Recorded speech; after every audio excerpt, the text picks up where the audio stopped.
எதிர்வரும் சட்டமன்ற தேர்தலில் குடும்ப ஆட்சிக்கு முடிவு கட்ட வேண்டும் என்றும் அதிமுக பொதுச் செயலாளர் இபிஎஸ் தலைமையில் ஆட்சி மாற்றம் நடைபெறுவது உறுதி எனவும் பாஜக மாநில தலைவர் நயினார் நாகேந்திரன் தெரிவித்துள்ளார்.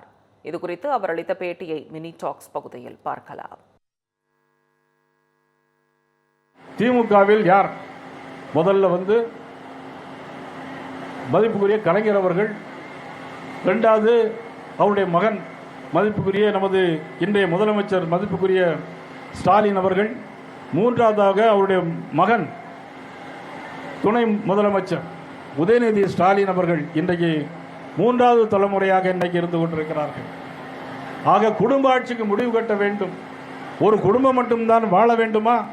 இன்றைக்கு மக்களை ஏமாற்றி கொண்டிருக்கிற முதலமைச்சர் நமது மதிப்புக்குரிய ஸ்டாலின் முதலமைச்சர் அவர்களை வீட்டுக்கு அனுப்ப வேண்டுமா வேண்டாமா?